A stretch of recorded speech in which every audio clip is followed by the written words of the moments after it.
The scientist had forgotten all about the radium. It was tucked discreetly within the folds of his waistcoat pocket, enclosed in a slim glass tube in such a small quantity that he could not even feel its weight. He had a lecture to deliver in London, England, and the vial of radium stayed within that shadowy pocket for the entirety of his journey across the sea from Paris to London in 1901. He was one of the few people in the world to possess it.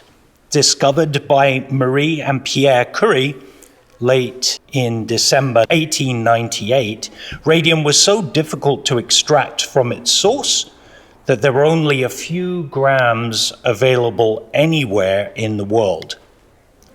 He was fortunate indeed to have been given a tiny quantity by the Curies to use in his lectures, for they barely had enough themselves to continue their experiments. Yet this constraint did not affect the Curies' progress. Every day they discovered something new about their element. It made an impression on photographic plates through black paper. The Curie's daughter later wrote, "It corroded and little by little reduced to powder the paper or the cotton wool in which it was wrapped." What could it not do? Marie called it "my beautiful radium," and it truly was. But deep in the dark pocket of the scientist, the radium broke the gloom with an unending, eerie glow. These gleamings, Marie wrote of its luminous effects, seemed suspended in the darkness and stirred us with ever new emotion and enchantment. Enchantment, it implies a kind of sorcery, almost supernatural power. No wonder the US Surgeon General said of radium, it reminds one of a mythological super being. An English physician would call its enormous radioactivity the unknown God. Gods can be kind, loving, and benevolent. Yet as the playwright George Bernard Shaw once wrote, the gods of old are constantly demanding human sacrifices. Enchantment in the tales of the past and present can also mean a curse. And so, although the scientist had forgotten about the radium had not forgotten him. As he traveled to that foreign shore, though through every second of his journey, the radium shot out its powerful rays towards his pale, soft skin. Days later, he would peer in confusion at the red mark blooming mysteriously on his stomach. It looked like a burn, but he had no memory of coming near any flame that could produce such an effect. Hour by hour, it grew more painful. It didn't get bigger, but it seemed somehow to get deeper, as though his body was still exposed to the source of the wound and the flame was burning him still. It blistered into an agonizing flesh burn that grew in intensity until the pain made him suck in his breath sharply and rack his brains for what on earth could have inflicted such damage without his being aware. And it was then that he remembered the radium.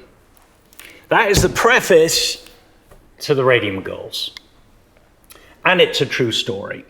So if you ever get a chance to pick up this book, this one is in large print because it's Mary's, sorry. So, sleeping on the couch today. So there you go. Enchantment. When I read that word a few months ago, it really did epitomize everything that we as watch lovers love about Lume. It's enchanting. As kids, we loved it. If you've ever played with a Lume stick, right? Cracked it, and then all of a sudden it explodes into this amazing green or blue light. It's an amazing thing, and without it, we couldn't achieve many things. And it isn't just in watches. That's the thing. I had a talk earlier on this week with the CEO of RC Tritec. RC Tritec is the company that produces the compounds for everything that you see in Swiss watches that glows. Well, apart from Chromalite, but we'll get there shortly. Okay, so the whole purpose of this is very whimsical. It's all about glowing light in the dark. Unfortunately, I never really paid that much attention to it. I paid attention to it when hands needed to be re-lumed, and I could do that. It was just a task. But I never actually really thought that much about what it really was, how it actually came to be. So I'm going to put it out there. I am no expert on Lume. If you want an expert on Lume, that has to be a chemist, right? Or someone in a physics department somewhere that can describe exactly what's going on in there. But I'm going to try and do my best, right? So forgive me if I get a couple of things wrong. In that story, in the late 1800s, there was a scientist or a pair of scientists that actually were looking at a particular ore and noticed something different about it. That was Marie and Pierre Curie. Now, Marie outlived her husband. She was born in November 1867 and married her husband Pierre when she was about 21, 22, and died the 4th of July, 1934, aged 66. Not really all that surprising, considering the amount of exposure she actually had to this material that they knew nothing about. So, in 1908, radium was discovered. 1910 to 1920s, radium became widely used for luminescent watch dials. And in the 20s, the infamous Radium Girls, we all know about that. Lick and dip and paint onto the dials. Radium. That same radium that burnt that doctor's belly with it tucked in his pocket. There was a time where this was so fantastical that they actually thought it had incredible health benefits. So there was a massive business in radium, not just for glowing, but for healing. You'd get better. There were radium drinks, radium edibles, right? But they didn't know. They didn't know what exactly the damage it was going to cause. But in 1903, she shared a Nobel Prize in physics with her husband Pierre and with the physicist Henri Becquerel. So really it was the three of them that pulled all of this together. Now, how many of you have actually thought about radium before in the past, other than it glowing and used in atomic bombs? Do you know where it came from? Okay, this is good, because I didn't either. Radium is derived from an ore, okay? An ore called pitch bender. And it's in such little quantities inside that it takes literally a ton of ore to produce about 1 gram to 2 grams of radium. So this is why that book then is saying there was hardly any around, because radium isn't glowing in the ground, okay? It's like coal. It just is black and it's there. But it takes extraction, just like iron ore, to get iron, to be able to get radium. And it takes a lot of it. In the 1950s, tritium replaced radium. Now this is just a quick overview, just so you know. So in the 1930s, tritium was a less radioactive substance, had a much shorter half-life, and it didn't the emission didn't travel anywhere near as far. So for the watch industry, a much safer product to use once they started to realize, radium isn't so good for us after all. But it still emitted low levels of radiation. Okay, so this was always a concern. Now, people that were working in the past with radium and tritium, they knew so little about it, so they were inhaling it, right? Wherever they worked, the dust was going everywhere. And if you want to read this cool story about the Radium Girls, this stuff was attached to their clothing once they left. They would take it home. The dust would fall off. It would end up on their carpets, their tables, everywhere. And only when they turned the lights off, they thought, wow, this is so cool, because they'd see these little specks everywhere that were glowing green. So tritium in the 1950s was widely adopted by watchmakers for military and aviation. Aviation needed something because they needed their instruments to glow so they could see where their needles were and stuff like that at night. So it was very, very important. And the dials were marked with T, or T less than 25. We'll get into the meanings of those, but T stands for tritium. Okay, so as you move on through time, 1960s to the 1990s, there was this transition to safer alternatives. Many of you have probably seen that transition where you've taken a watch to a service center like Omega, and they've said, no, sorry, this old watch, we've got to change the dial and the hands on it. And you're like, oh, don't touch my watch. But that was the thing. Tritium is bad.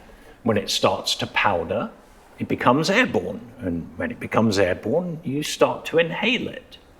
And that's not good. I've got some vials up here that you can take a look at later. These 3 are all tritium. These are Luminova or SuperLuminova. I have no radium, unfortunately. Well, actually I do, but wait. Okay, so in the 2000s to the present, there were these advances in Lume.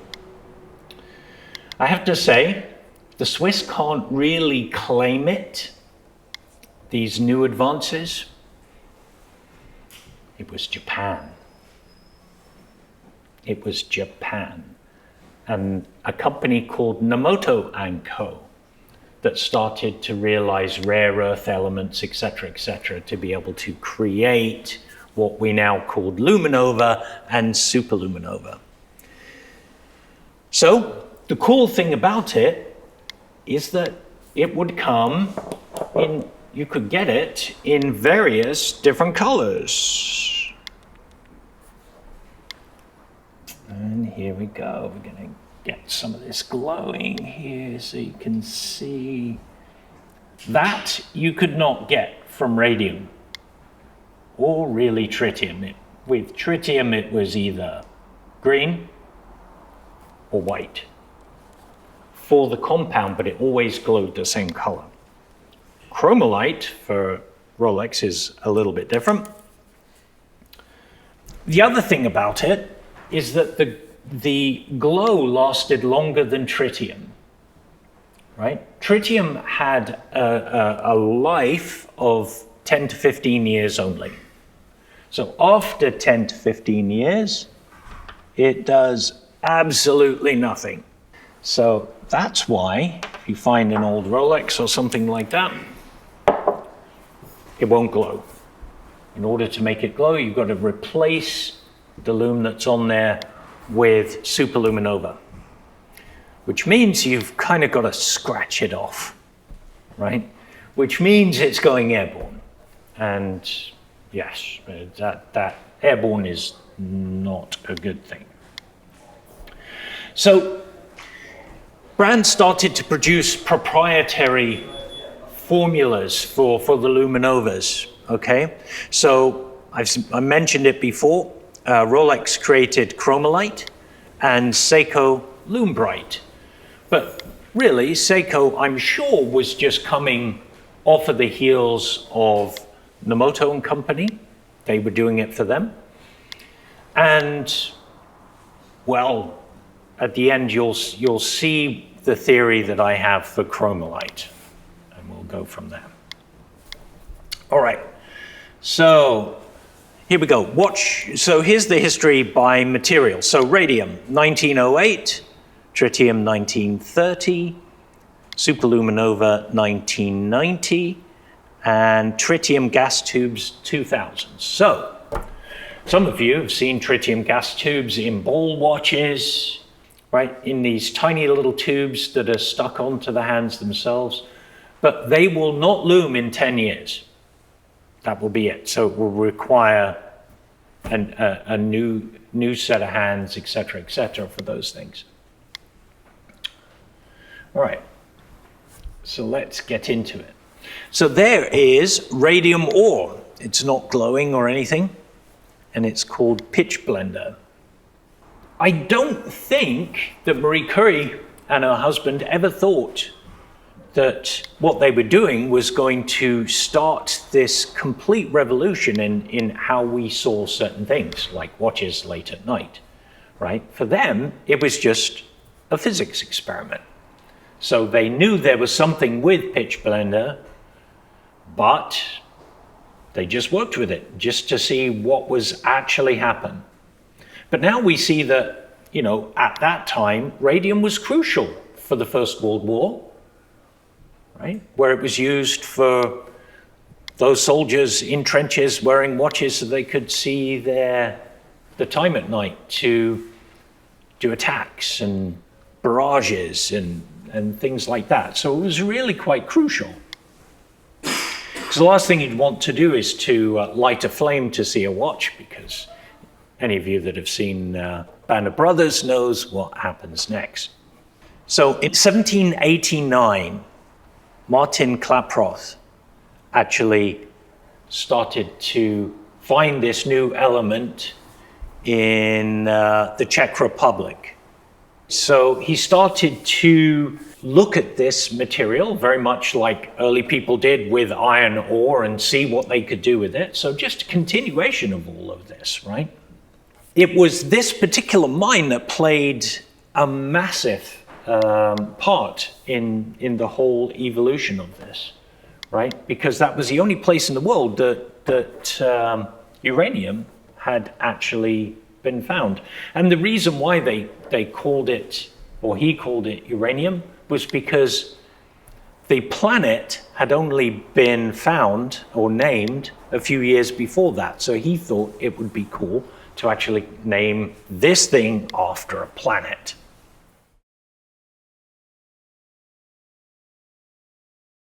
I see you're wearing an IWC. Exactly. And is your product in there? Of course, like nowadays we have the pleasure that we are able to deliver to all the famous Swiss watch brands our materials.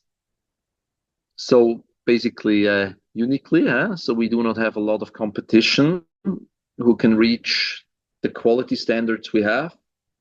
But as you know, like if I'm talking about the entire Swiss watch industry, there are different types of customers, different groups, different price ranges. And of course, there we have to give them a lot of technical support. Or not only like providing the raw material. We also provide like binders. We develop the application methods and so on, so that basically with our know-how and our material, our customers have the chance, to produce their dials and hands by themselves and to make a living with that. And of course, we can also live. Yeah, absolutely. So what would you say are some of the key milestones in RC Tritec's history? Mm-hmm. Well, basically, I think like the changes of technologies, they have to be mentioned. Like it all started first with radium-activated luminous compounds. So basically, we mixed zinc sulfide with radium. With the irradiation of radium, the zinc sulfide was glowing. But then it was found out that radium is not so healthy. So basically, then the first milestone came, which was that we got like as the first company worldwide, the import license to the American market with tritium activated luminous compounds. So in the 50s, the watch industry was not happening in Switzerland, but in the US with brands such as Timex and so on. So we basically started working with the watch industry in the US, and from there found our way back with this watch boom to Switzerland with the tritium activated compounds. And I would say like then the next milestone was definitely stopping with the tritium activated compounds, because my father was kind of forced by the Swatch Group by the end of the 80s to stop working with tritium in the watch industry. The Swatch Group, they told him, well, it's hard to tell the people that their watches are radioactive, but they're not harming the people. Like, you had the accident in Chernobyl, you had the Cold War, and people didn't really want to have radioactivity on their wrists anymore. So he found an interesting material, a ceramic powder, which he handed over to a partner company in Japan, which is called Nemoto. And the Japanese partners, they found out how to improve this material. And then we decided to found a joint venture where basically our Japanese partners were supplying this material to the Japanese market, and we took care of the Western watch industry. And here in the Western watch industry, the material is called Swiss SuperLuminova. So that was like the launch in '94. And I would say like from then, basically, we had quite a steep success curve where we launched more and more different materials, different emission colors, new technologies in applications. So nowadays, we're also able to produce like entire pieces made of SuperLuminova, which can be used for hand styles. So radium produces light through a process called radio-luminescence. So there's radio-luminescence, phosphorescence, and bioluminescence. So those are the three things in nature that actually can create light for us other than what's provided by the sun. So it's the emission of light caused by exposure to ionizing radiation.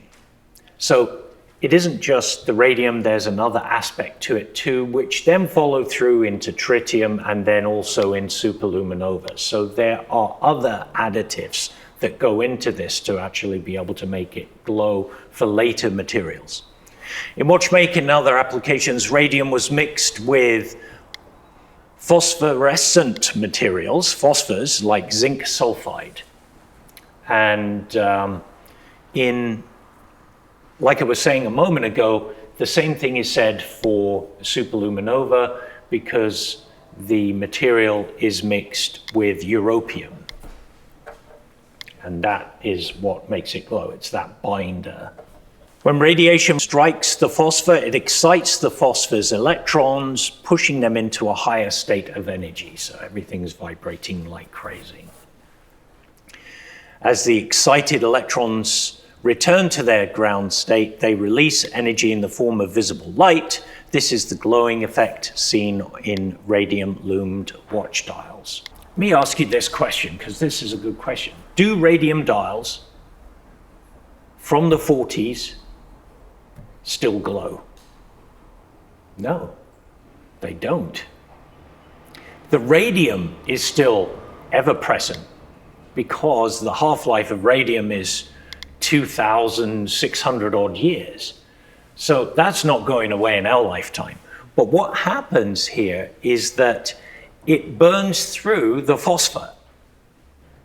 So there's no chemical reaction there to actually then create the light. So the phosphor decays over time, so the glow is no longer present. The dial still emits high levels of radioactivity. We all know that there was danger with radium, but at that time they didn't really know, right? I had a customer over in the Bentel Center whose mum had given him a watch just before he went off to war in the Merchant Navy from here in Canada. When I met him, he brought it in, mainspring had broken, I had to replace the mainspring, and I was just like, ooh, look at this watch. He even had the same crystal on it. The crystal around the hour markers, the numbers, had turned brown. It had the radium had discolored the plastic crystal, only in those spots directly above it. Pretty cool, right? And I'm like, how old are you? He goes, well, at that time he was 89 and had been wearing that watch since he was in his late teens, right? Like crazy. So, that having been said, in small amounts it's not too bad for you. But some companies, and you'll see this later, take things to a whole new level when it comes down to their stuff. Hold that thought. So the dangers. Radium was eventually banned for use in watch dials because then they all of a sudden realized that, all this stuff with edibles and drinks and glasses that have a little bit of radium, so it irradiate the water that you then drank, and all these health benefits.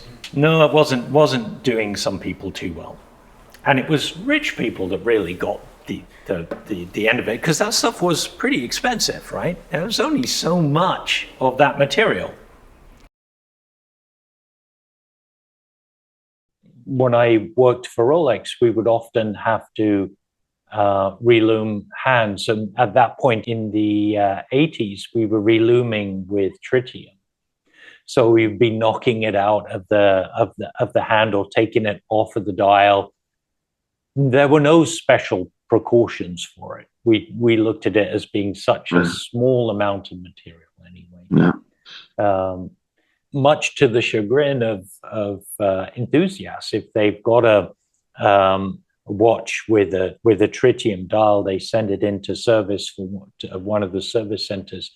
They want to change it, even though it's not luming. Change the watch. Yeah. Like we often get asked, actually, I would say at least once a year, by someone who asks if we have radium for sale. Yeah. Just because of that, but of course, we're not allowed to sell radium, even though we would have some, to someone without a license. Like in Switzerland, for example, there's a big problem with all the buildings where people have been working at home with radium. Like back in the past, they gave private people working in the companies material back home, so they could luminize hands and dials on their kitchen table while having the children playing around in the garden. Yeah. And of course, when you finished your work, you took the rest and just put it in your down the drain. Yeah. So basically nowadays they really have to kind of cut out all the pipes and to grind off manually from the inside the radium residues. And even my dad told me when he my great grandfather, he started in the basement of his private house with the first experiments with the radium paint. Yeah. And he told me, like, as a child, it was like the greatest thing to visit grandfather and go into the basement, and you didn't even have to switch on the light.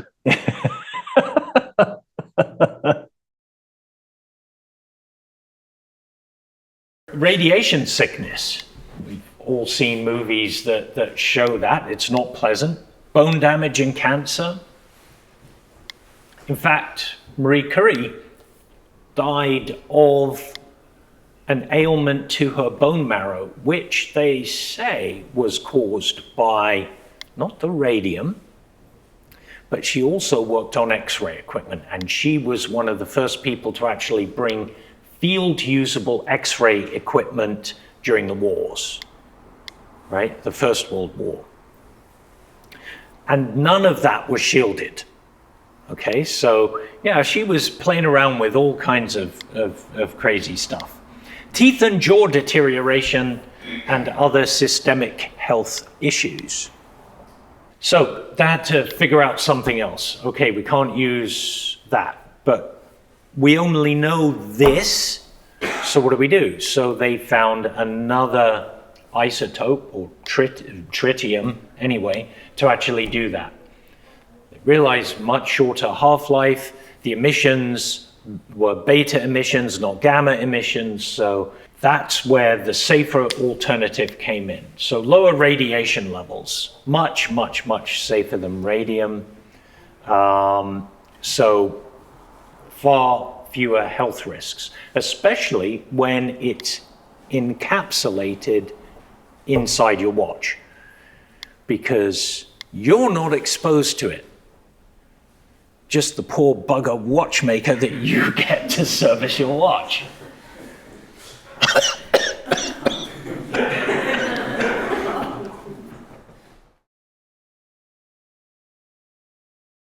I was working on a watch recently, a Rolex from 1940 or so. When you look at the dial and the hands, there's such a small amount of radium on that dial. Yet, the moment I put a Geiger counter anywhere near it, the Geiger counter was getting scared. It was beep, you know, the alarms were going off like crazy.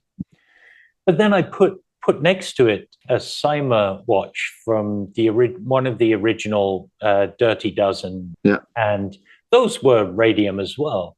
It didn't, far more surface area for the material than the Rolex, and it doesn't give off anywhere near as high a reading. So I think the potency for the Rolex lume must have been very, very strong. Yeah, so they must implemented a lot of radium into their material, higher concentrated.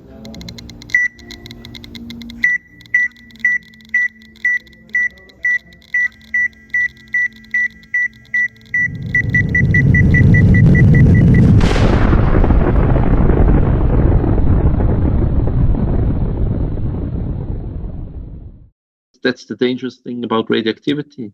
You do not see it, you do not feel it, and it's there, and it can harm you. Of course, like, there are not really a lot of cases about which I know, or I don't even know about one single case where someone was dying because of his watch. Yeah. But still, like, I always try to compare it a little bit with the tempo limit in a car. Of course, you can drive 100 miles an hour in like a 30 miles zone. You probably can survive it, but the chance that something happens, it's just like higher than if you stay below a certain speed. It's self-luminous, okay, just like radium. Okay, so that was fantastic. But again, it burned through the phosphor, right? And eventually, you know, no more lume. In fact, I remember as a young watchmaker working for Rolex that we would get these old dials, pretty much Submariners and GMTs in. If there was a slight defect in the lume pit, we would have to relume the dial ourselves. So it wasn't a dial replacement. It was, okay, we've got to scratch the old stuff off and mix up the new stuff and put it all in place with a binder. No vents or anything, because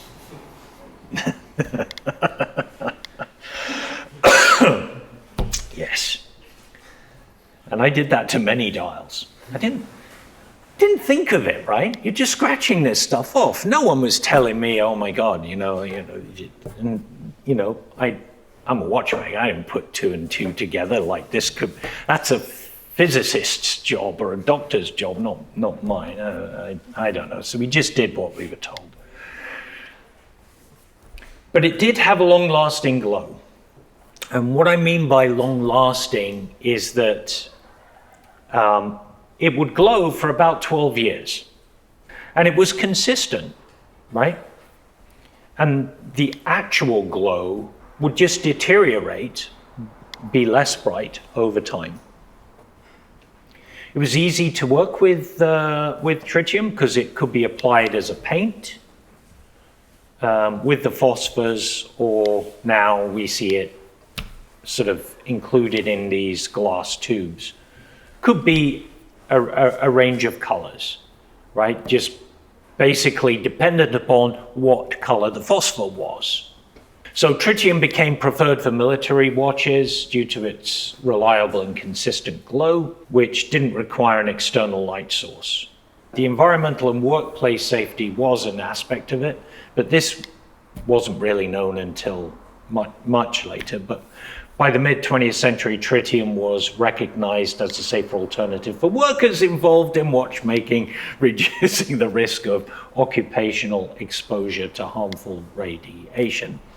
Beautiful glows, still radioactive, but far less radioactive than was 10 years before, unlike radium. All the dials were marked with the T symbol in some way, so that was very important. So people then actually knew.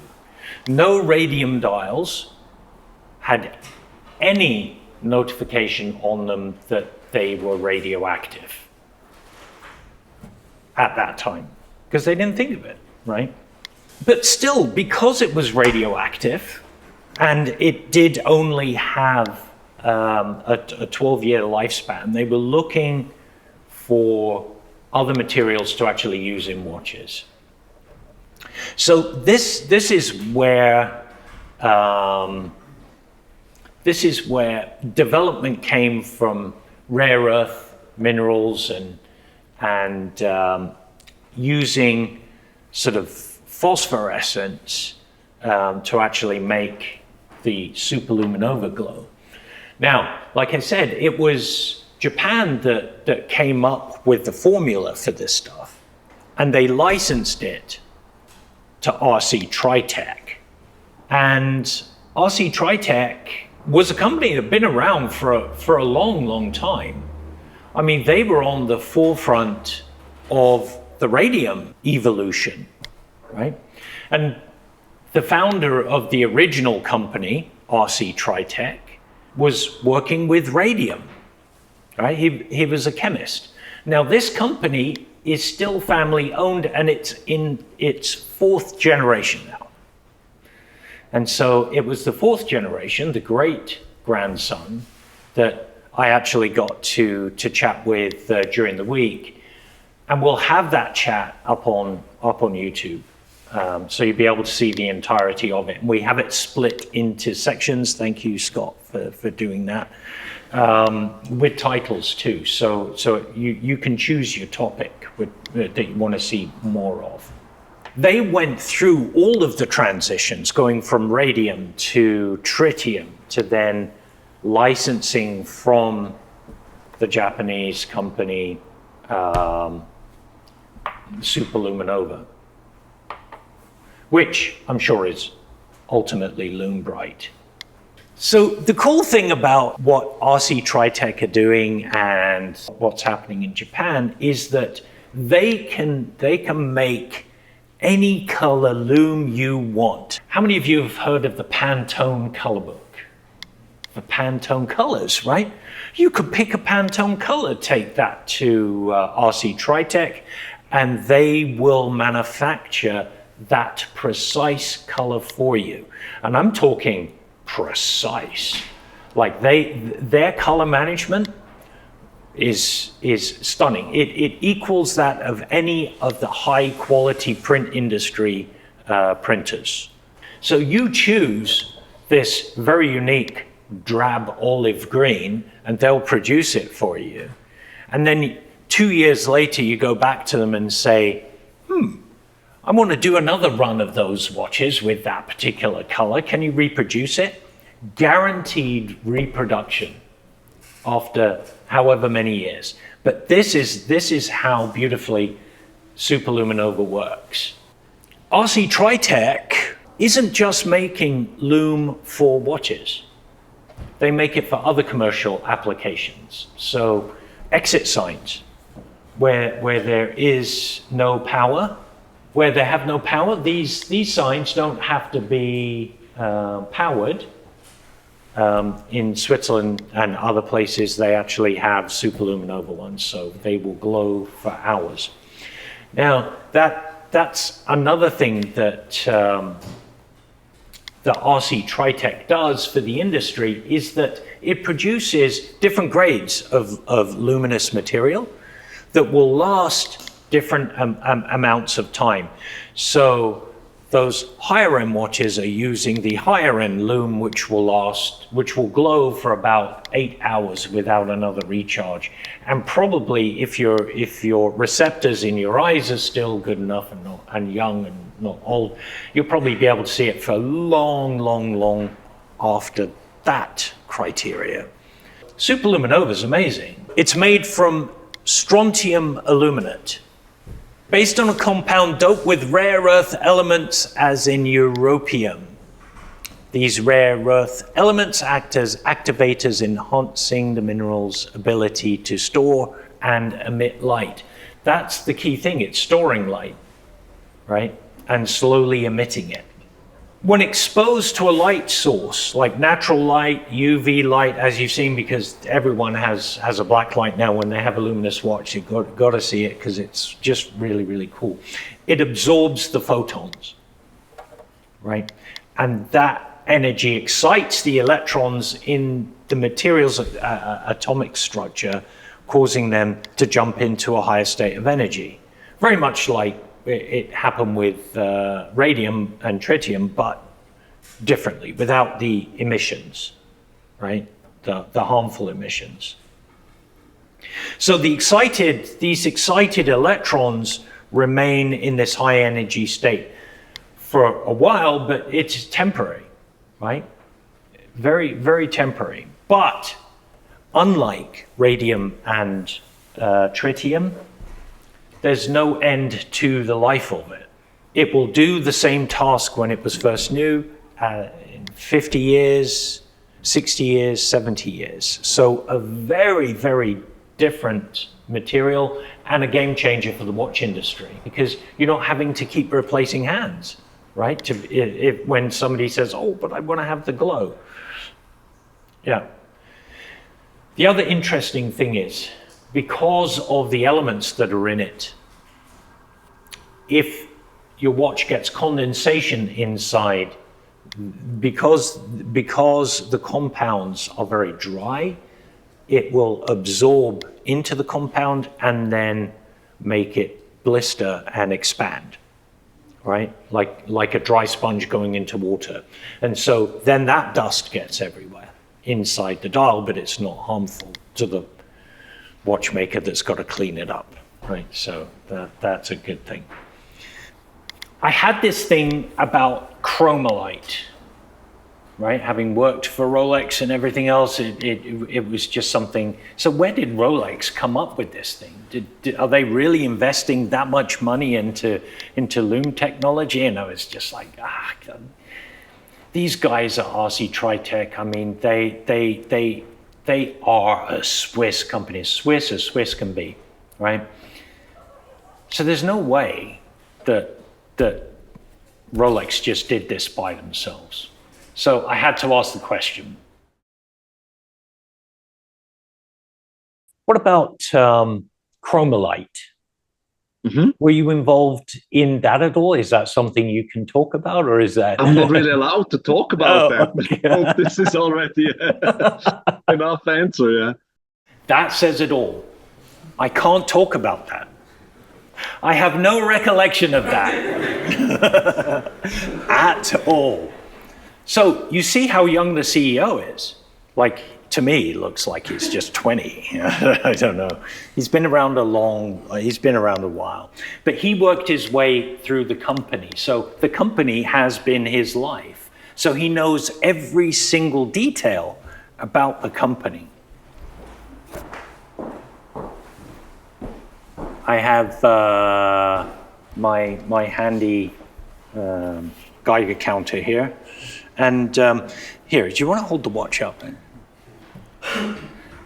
I made sure my wife was wearing the Radium watch. Well, since you've been working on Radium for a long time. Her life insurance policy is way better than mine. Here we go. So let's see. So it's a 1940s Sima. One of the dirty dozen. It's currently reading 32 microsieverts per hour, 35, 38. See, not too bad, right? 40. Right? It's doing its thing. Yeah. Kind of capping out at about 50. Remember I said, some companies like to really do things much better than everybody else? Look at this tiny little thing. I'm just gonna walk around very quickly with this.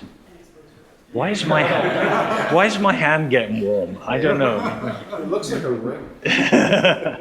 You see? Look at the size of those dots. And they're tiny, right? You can barely see them. Now that big watch, oh my God. Yeah, ready for this?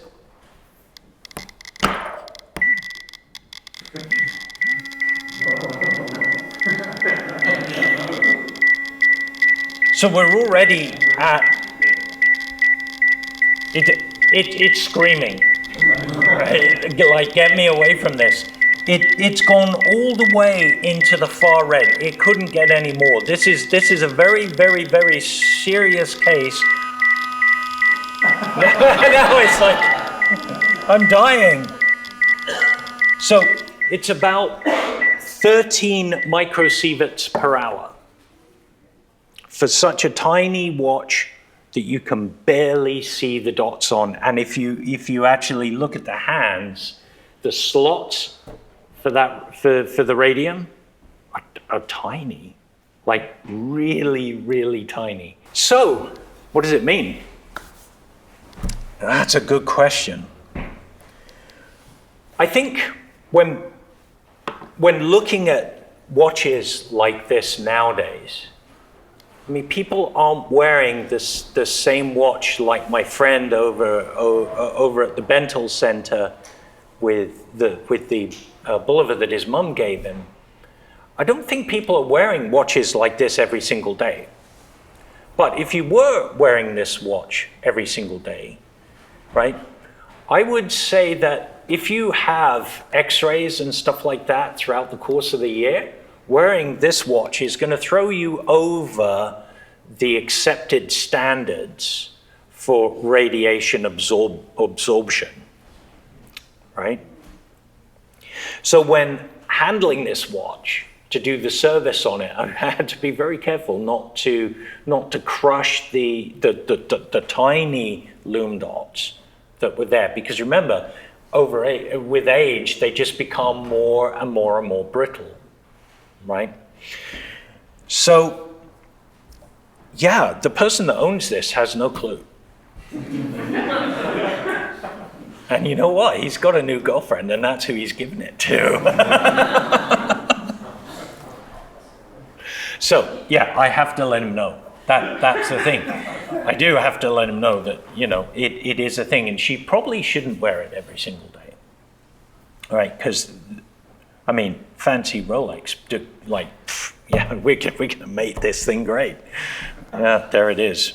If you're wearing these watches, it should be fine because, you can see that 0.5 microsieverts per hour versus, 12 to 13 is a very different story. So you would just need to know, these machines are not that expensive, but you know that we have one. So if you're worried about it, you can always just bring your watch in and we can do this with it, right? And wave the wand over it. It's enchanting. And that is the word of the day today. It's enchanting. We love these watches for that, right? We love seeing this stuff. And the more colors, the matched colors and everything else. Look at what IWC did with their SuperLuminova case. The whole case glows, right? At night, which is pretty bizarre. I don't know. Why would you do that? I don't know. They do it just because they can, and that's the same with most watch companies. But there you go. So just be aware of the radium is still out there in these dials, and you need to just be somewhat cautious about it. Hello everyone, this is Jason, and I want to thank you for being with us today listening to the Roldorf Cafe Podcast. You can hear more of our shows and when they are released on Instagram and our website. We cover many topics about watches, the industry, and the brands we're most passionate about. You can find the Roldorf shop at 307 West Cordova in Gastown in Vancouver, and we'd be delighted to welcome you and talk watches. Visit our website for more information at roldorf.co.